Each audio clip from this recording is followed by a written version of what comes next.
Bonjour à tous, bienvenue sur Mathessa, ma chaîne de maths pour dédramatiser. Au programme aujourd'hui une leçon importante pour les élèves de première spécialité. Résoudre une équation de la forme e de a égale e de b.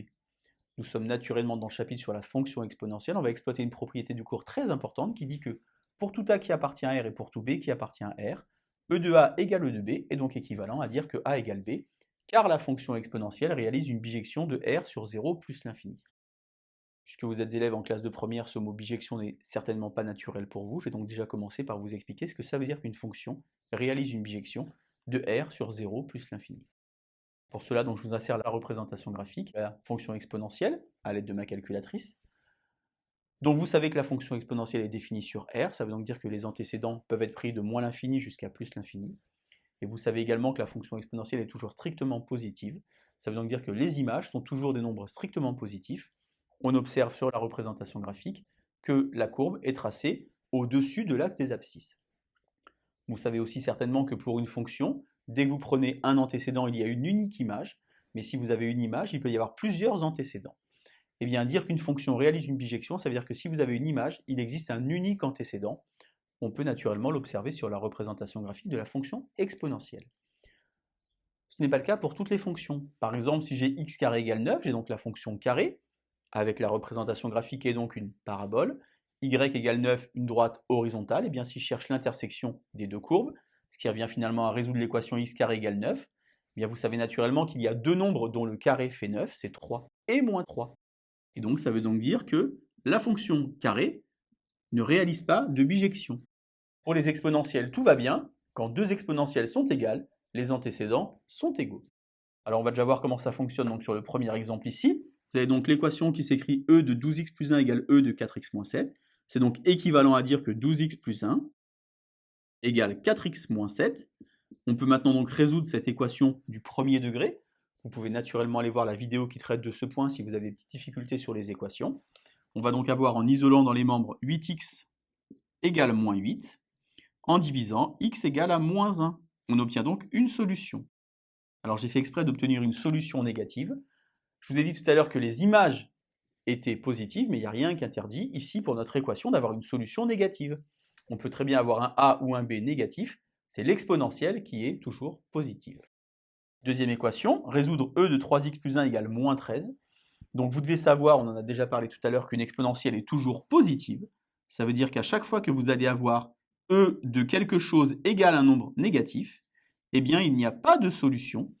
Vous ne pourrez jamais trouver de nombre mis à la place de la lettre, tel que e de 3x plus 1 est égal à moins 13. Je vous ai préparé comme d'habitude sur la partie droite du tableau quelques petits exercices. Vous pouvez mettre en pause et tenter de résoudre ces exercices ou bien simplement regarder la correction. Donc l'exercice 1 là-haut est sensiblement le même que celui-ci.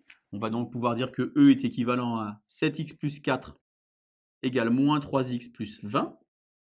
On va donc isoler, on va donc avoir 10x égale 20 moins 4, 16, et donc x égale 1,6. On obtient, vous voyez, une solution décimale. On avait tout à l'heure par exemple une solution négative. On peut naturellement obtenir n'importe quel nombre de grand R. Alors cette équation est un petit peu plus piégeuse. On a e fois e de x carré moins 4x égale e puissance 13.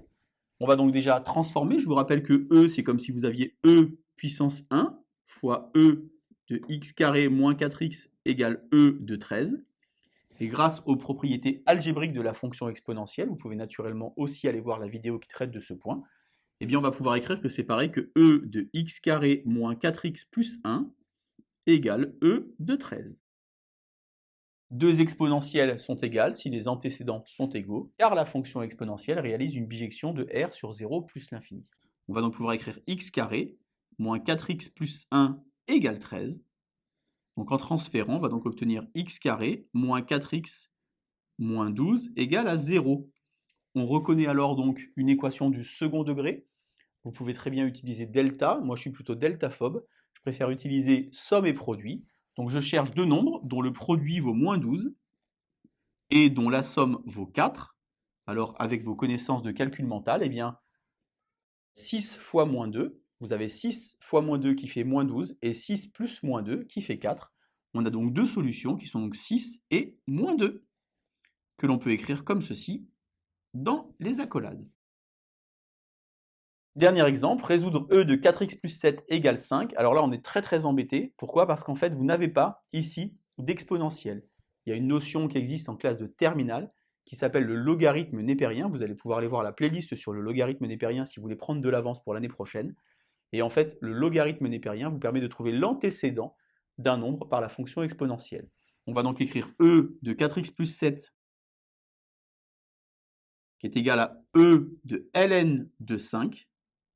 C'est donc équivalent à dire que 4x plus 7 égale ln de 5. Donc on va donc résoudre cette équation en isolant. On va donc avoir x égale moins 7 plus ln de 5 sur 4. Et donc la solution s'écrit moins 7 plus ln de 5 sur 4. ln de 5 est donc un nombre, c'est l'antécédent de 5 par la fonction exponentielle. Vous pourrez vérifier sur votre calculatrice par exemple que e de ln de 5 vous donne bien 5. Allez, je vous laisse vous entraîner. À bientôt. Bonne journée sur Matessa.